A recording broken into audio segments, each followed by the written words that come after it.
Today on Chloe's Inbox. Good day, Chloe. Pakitago na lang po sa codename na Miss Taurus. I'm 33 years old at hiwalay na sa asawa at may isang anak na 12 years old na babae.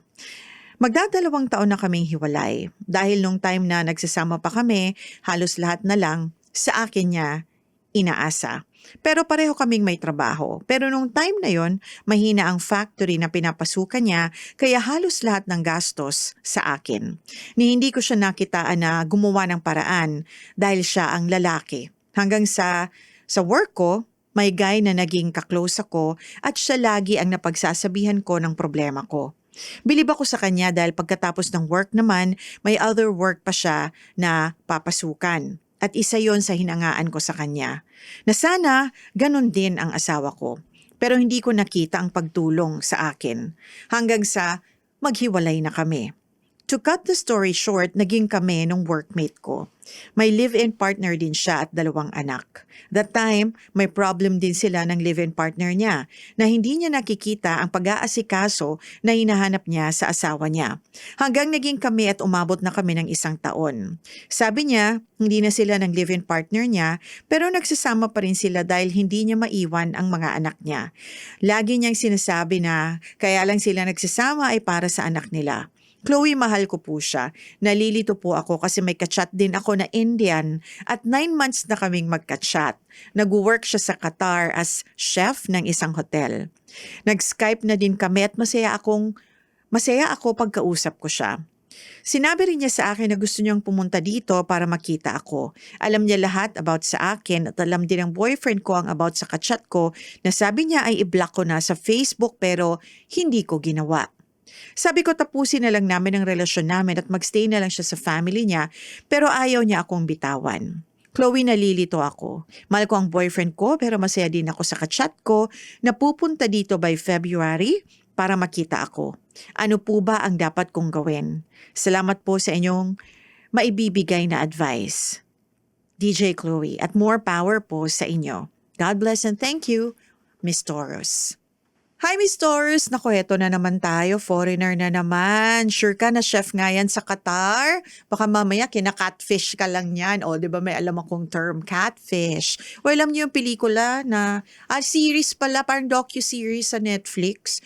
Taon na kinatfish siya nung kausap niya. Hindi naman pala yun yung si Sweet Bobby. O, yun. But anyway, sure ka ba na chef yan sa Qatar? Baka nang hiram lang ng uniform at nagluluto lang sa kusina para maipakita sa chat ninyo na chef nga siya. But anyway, you like this guy but you have a boyfriend. But this boyfriend of yours is with someone, may ka-live-in din.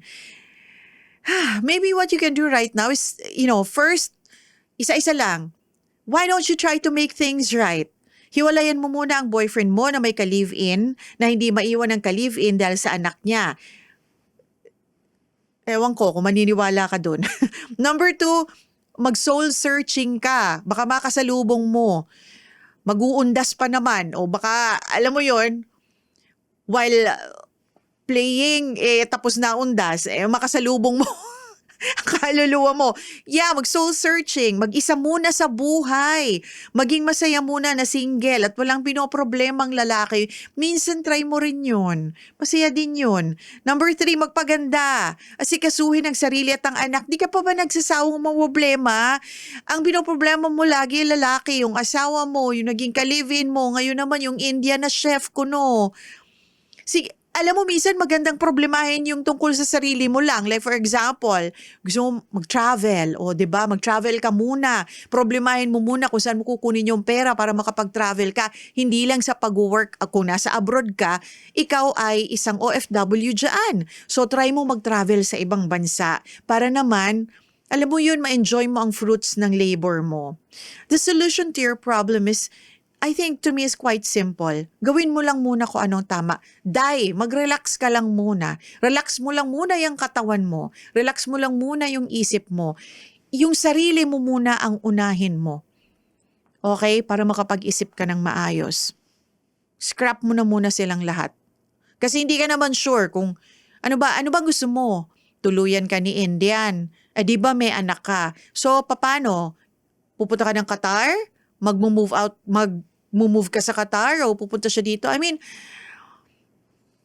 girl.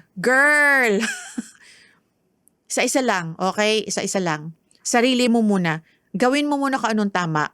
Dispatchahin si BF, pabalikin sa asawa niya, makipaghiwalay ka na ng maayos, ayusin yung relationship mo sa ex-husband mo na okay na ang hiwalayan ninyo.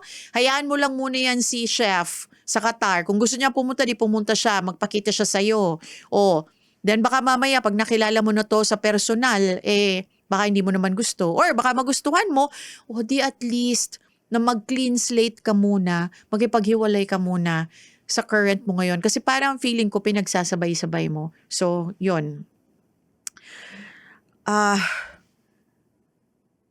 Gawin mo muna kung anong tama. Okay? And God bless you. Hey, thanks for watching. For more exclusive videos and Artist interviews. you can check out our videos by clicking here. And don't forget to follow us on our social media accounts too. Links are in the description below.